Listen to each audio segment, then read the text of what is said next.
cherchez une école de référence pour une double formation universitaire et professionnelle de qualité? Voici l'opportunité à ne pas rater. L'École supérieure d'administration, d'économie, de journalisme et des métiers de l'audiovisuel ESAE vous offre des programmes d'enseignement en licence et en master orientés vers l'emploi qui font d'elle une référence à travers les filières de l'administration générale et territoriale, l'administration du travail et de la sécurité sociale, droit, diplomatie et relations internationales, administration hospitalière, universitaire et intendance, journalisme et métiers de l'audiovisuel et toutes les filières des sciences de gestion. Une seule adresse, www.esae.bj.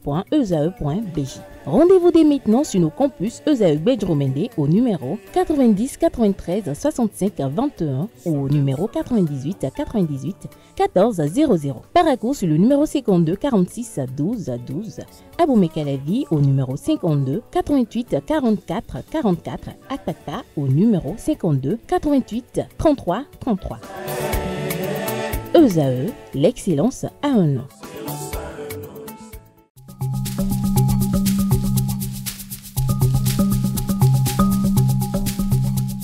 L'ARCEP Bénin communique.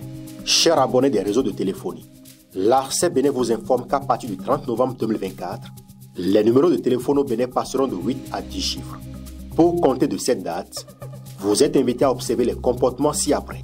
Pour tout usage, précédez de 01 le numéro habituel quel que soit le réseau. Mettre à jour les numéros associés à tous vos comptes sur les plateformes et tout support de communication. L'ARCEP Bénin vous rassure que ce changement n'entraîne aucun frais à payer par les abonnés. Vous pouvez mettre à jour automatiquement votre répertoire téléphonique à l'aide des applications gratuites disponibles en téléchargement sur les plateformes. Appelez gratuitement le 131 ou le service client de votre opérateur pour tout renseignement complémentaire.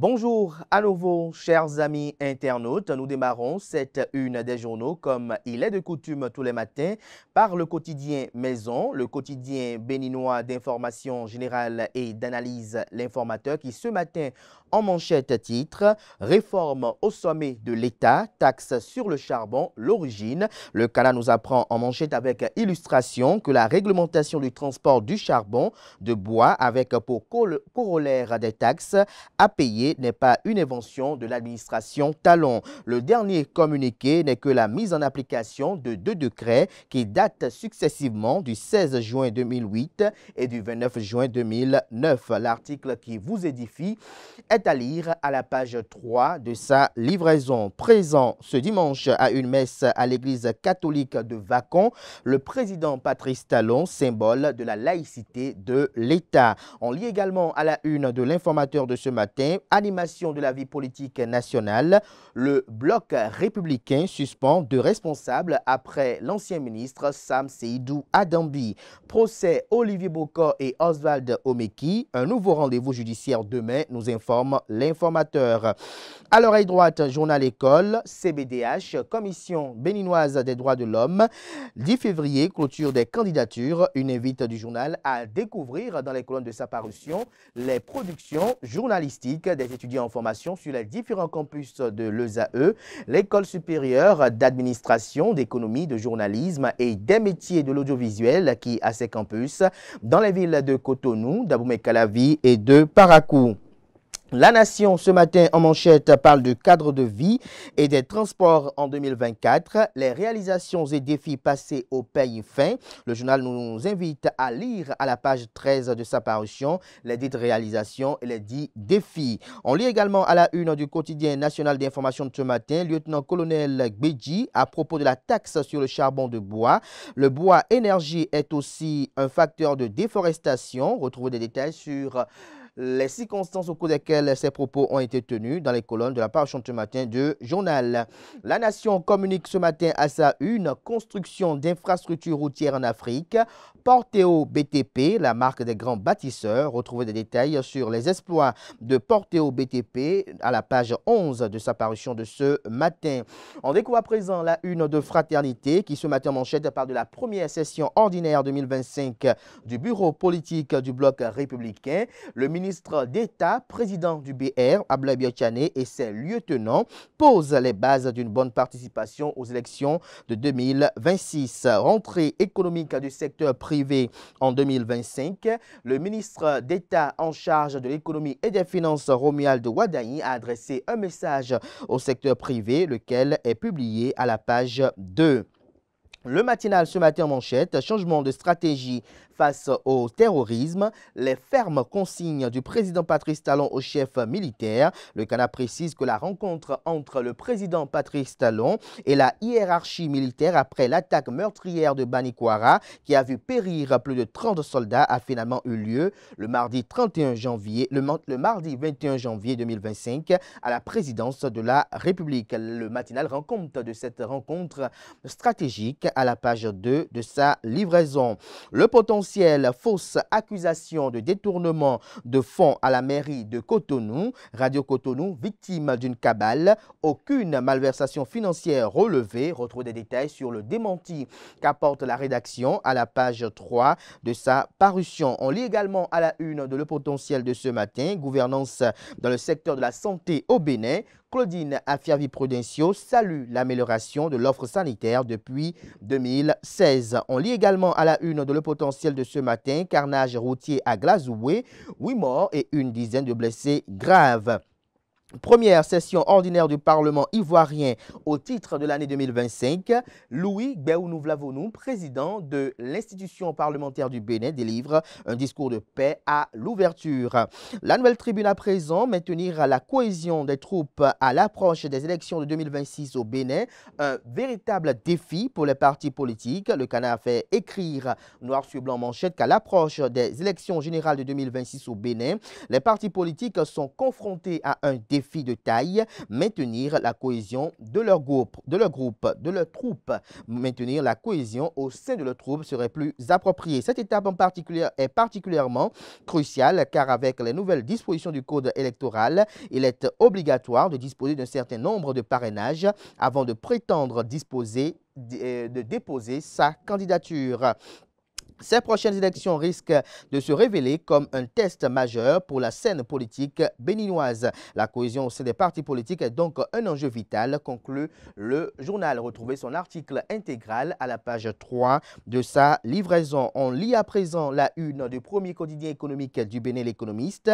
Appui à la formation professionnelle, la BAD, la Banque africaine de développement, et le Bénin forment 210 jeunes en génie mécanique et civil. L'article qui vous renseigne est à retrouver à la page 3 de la livraison de ce lundi. 7e édition des REMTP, un rendez-vous d'échange sur les enjeux du marché local de la dette. L'article à découvrir en page 10.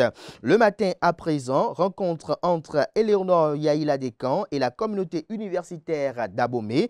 La ministre de l'Enseignement supérieur et de la Recherche scientifique approuve la gestion 2021-2024 de l'UNESTIM et annonce de nouvelles perspectives. Retrouvez des détails sur le compte rendu de la descente de l'autorité ministérielle à la page 3 de la livraison. Parlement ivoirien, ouverture de la première session ordinaire de l'année 2025. Le président Louis Béounou-Vlavonou, président de l'Assemblée nationale du Bénin, un messager de paix et de concorde à Abidjan. Décentralisation et gouvernance locale, le Bénin engagé vers une gouvernance plus décentralisée et inclusive. En illustration du titre, la photo du ministre en charge de la décentralisation et de la gouvernance locale en la personne de Raphaël Akoteyon. L'emblème du jour à présent, participation active des députés de l'Union progressiste Le Renouveau à la deuxième session ordinaire, un modèle d'exemplarité parlementaire. On peut lire également à la une de l'emblème du jour de ce matin: réorganisation et nouvelle ambition après le succès du pique-nique coloré au Bénin. Vague jaune, une réunion pour renforcer l'élan et préparer l'avenir. À retrouver des détails sur la date de ce rendez-vous à la page 9 de la parution de ce matin du journal. Le Télégramme, quant à lui, ce matin manchette, parle de l'affaire tentative de coup d'État qui fait couler beaucoup d'encre et de salive. Les avocats déserteurs comptent se reconstituer à nouveau. Le procès Olivier Bokoy Ozadomé qui va va reprendre ce mardi 28 janvier, nous rassure le quotidien. Élection générale de 2026, la Commission électorale nationale autonome Sénat à l'école de la CEI d'Afrique du Sud. Retrouvez des détails sur ce déplacement. Les objectifs visés à la page 7 de sa livraison. Contrôle inopiné de l'ANM, des stations-service épinglées à Cotonou et à Bomé-Calavi. Desquelles s'agit-il? Élément de réponse en page 6.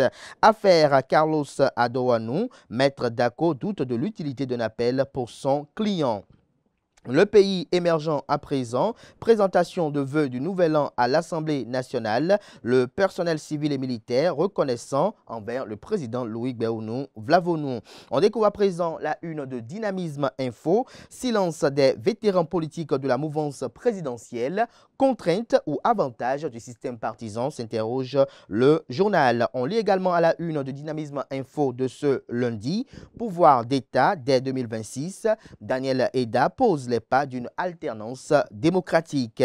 Reconstitution de leur défense, Olivier Boko et Osvaldo Meki face à un défi pour faire bouger les lignes.